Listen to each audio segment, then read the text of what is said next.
Let's consider the interrelationship among the concepts of history, story, and historicizing. It can help us to discern a bit between what matters and what doesn't matter in the task of biblical interpretation. Let's look at the prodigal son again.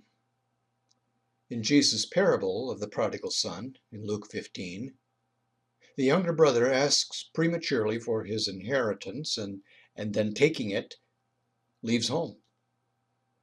He soon has wasted it all on riotous living, as the King James puts it, and finds himself destitute and starving. He therefore returns home and is joyously welcomed and feted by his father. But his older brother, shocked and offended, complains bitterly about it. We've seen elsewhere that middle-class American audiences tend to blame the boy's predicament on his wicked, dissolute behavior. He greedily demanded his inheritance before his father's death. He abandoned his father and family in order to pursue his own selfish pleasures. And he spent his inheritance, evidently, on prostitutes. Or did he? The storyteller, Jesus, through Luke, does say that the boy squandered his property in dissolute living. But the additional accusation that he devoured it with prostitutes is attributed to the boy's older brother, and Jesus himself does not accuse him of it. So is the boy's older brother making unwarranted assumptions? And have we absorbed his accusation as fact?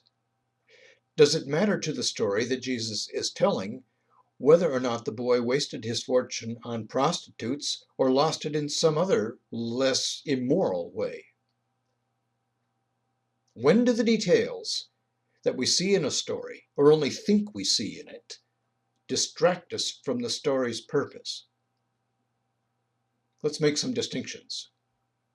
As faithful interpreters, we need to distinguish among at least the following three ideas. History. In this context, history refers to an actual event or a series of events. Story then refers to the narration, either of an actual event or of an imagined event. Historicizing occurs when readers of stories supply details to the story beyond what the storyteller has used in telling the story. Little Red Riding Hood's mother sent her through the forest to grandmother's house. The point of the story is likely to stress the importance of obeying one's mother and thereby avoiding danger to oneself and to one's family. If, however, we become fascinated with what sort of bread or cookies mother sent to grandmother in the basket with Little Red Riding Hood, then we abandon the story's message by historicizing what isn't meant to be part of that message. Here's another famous example.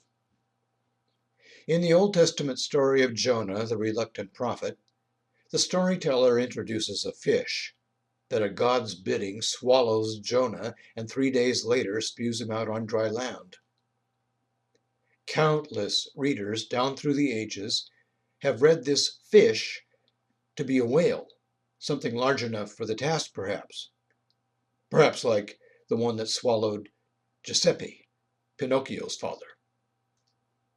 Countless more have debated the historical probability of such an event. It all amounts to category confusion. For many readers, perhaps most readers, the age-old discussion of Jonah's fish has obscured the book's real message. It's not really about fish and whales. In the course of the story of Jonah as preserved in the biblical book, the fish merely serves to preserve Jonah for his role in the remainder of the story. Whether this is the record of an actual event, with an actual fish, or is only a literary technique used by an inventive storyteller, is irrelevant to the book's apparently intended message. And how many of us, who are otherwise familiar with the story of Jonah, can truly say what that message is? We confuse the category of story with the category of history when we let ourselves become distracted by secondary and even tertiary elements within the story and historicize them. And the unfortunate result is that we thereby lose the opportunity to be formed and transformed by what the book is really trying to say to us. The point of this story is this: any biblical narrative, whether of an actual event or of an imagined one, like a parable, is created through three decisions inescapably made by the author. Selection. Selection is the matter of choosing which elements to include in the story and which to omit from it, even from an account of an actual event. Arrangement is the matter of choosing the order in which to arrange the selected elements in the flow of the story. And composition is choosing how to express those elements and the story as a whole in specific words and phrases. Our task as readers is to discern how an author constructs a narrative in order to interpret what lesson or message the author meant to convey to us through it. We must respect the biblical authors and what they have given us, rather than to help them along by filling in gaps that they may have purposely left blank. It's worth asking why they have left those gaps blank. Otherwise, what do we miss when we disrespect them?